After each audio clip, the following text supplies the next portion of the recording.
Peace, family. Y'all know who it is. It's Bakari Lumumba, the progenitor of LumumbaSpeaks.com, a Black empowerment initiative. Back once again with another video where we're making sure that you always bet on Black. Before we get started, make sure you hit the subscribe and like button as well as the notification bell. We have a goal of wanting to reach 1,000 subscribers by June. And to do that, we have an HBO special that's Help Your Homeboy Out special. So make sure you hit the subscribe and like button. So today we're celebrating the life and legacy, but also the wisdom of one El-Hajj Malik El Shabazz, also known as Malcolm X.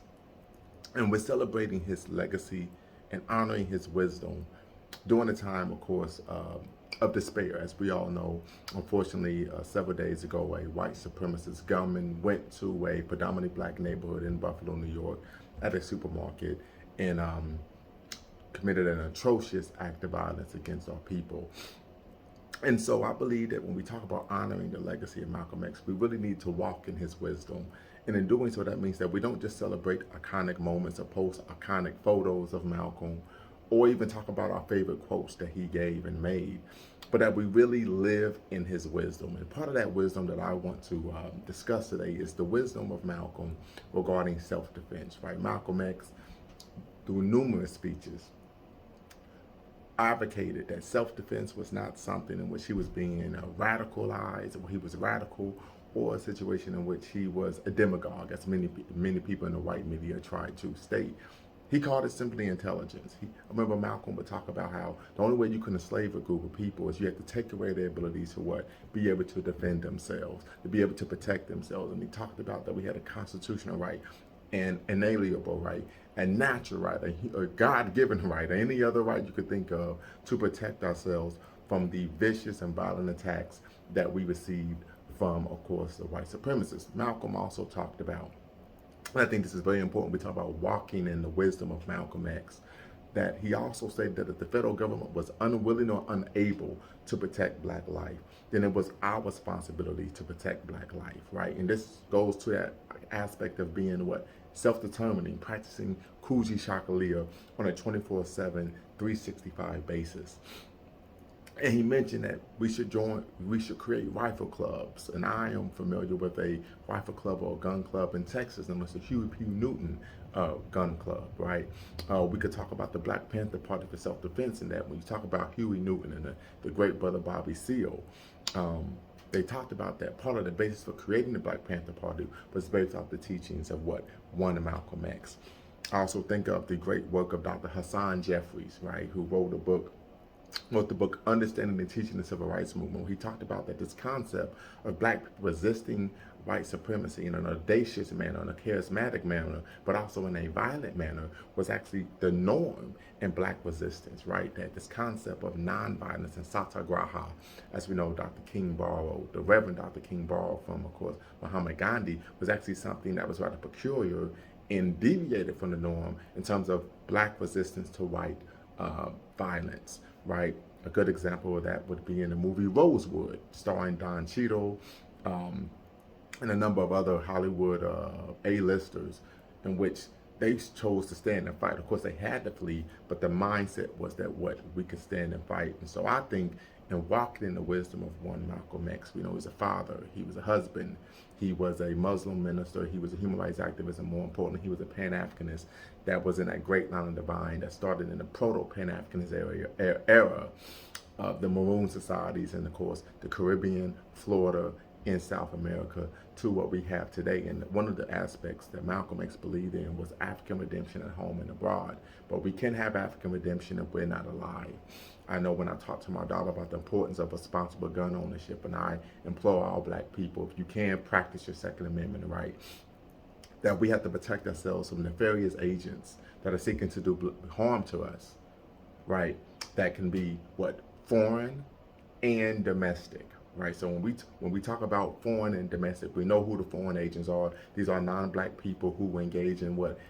Nefarious anti-black acts. But also we talk about domestic. We're talking about people in our own community that seek to do harm and ravage black life.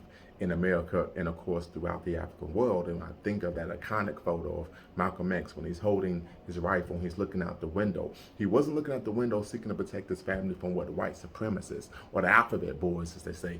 He was looking outside the window because there were black individuals who were seeking to do him and his family harm. So we have to understand that we're looking to protect ourselves from nefarious anti-black agents that are what, foreign and domestic.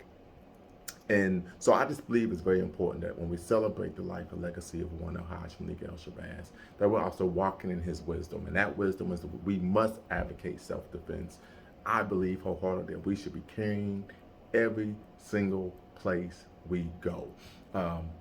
We look at what happened in South Carolina with Dylan Roof, right? He sat with the parishioners at the African Methodist Episcopal Church, and then he shot them up. When you think about it, a church is not a place you think you would need to carry a firearm. So what we find, a supermarket is not a place you think you would need to carry a firearm. And so what we find is that these white supremacists are going to places where people would think, hey, you know, carefree, I don't have to worry about being hurt or harmed, and then they're opening fire. So I believe most definitely that we need to be advocating, practicing our Second Amendment right. I know there was a brother I had a conversation with. He talked about, well, I understand that, but we also know even if we are legally carrying and we notify the officer, we can still get shot down. I said, I agree with you 100% on that, but that's a risk I would have to take rather than, unfortunately, being a victim of white vigilante violence. And as we know, there's been a resurgence in white vigilante violence. And we know that, unfortunately, in America, and really even throughout the world, African world, that whenever there is even an inkling of black racial progress, it's followed by a period of racial retrenchment. And what do I mean by that? What I mean by that is, if you look at so-called black racial progress, right, we're going to use air quotes, what we find is that during Reconstruction, it was followed by what? Oh, the rise of the Klan. It was followed by the First Nadir, right? If you don't know the term the First Nadir, it was coined by a brother who wrote the book, his Pan-Africanist historian, by the way, who wrote the book, The Betrayal of the Negro. Definitely should check that out. Then we had, of course, the Civil Rights Black Power movement. That was followed by what? Law and Order. Then you had the what? Historical presidency of one Barack Hussein Obama. And that was followed by what? This rise in white supremacist hate groups. So we see that historically, there's a trajectory of what? Whenever there's been real or imagined black progress, it's been followed by a period of what? Racial retrenchment. And I think that we're living in that moment right now. So it would be incumbent upon us, intelligent on us, once again, walking and living in the wisdom of one Malcolm X to make sure that we do what? That we practice our Second Amendment right, and that we are intelligent enough to know that practicing self-defense is not just a human right or a constitutional right or a inalienable right or a God-given right. It is what a natural right, and it is black intelligence. That's all I have for now. Want to make sure that I wish a great ancestor and his family happy birthday. But we want to make sure that when we're celebrating our great ancestors, when we're celebrating those who made the ultimate sacrifice and are part of that great line of divine that is, of course, audacious self-assertion and rejection of white hegemony, that we're walking in their wisdom, not simply celebrating their highest moments, but living and practicing what they taught us. And that is the way I believe that we could properly celebrate their legacies. Until next time, you all know what to do. Peace.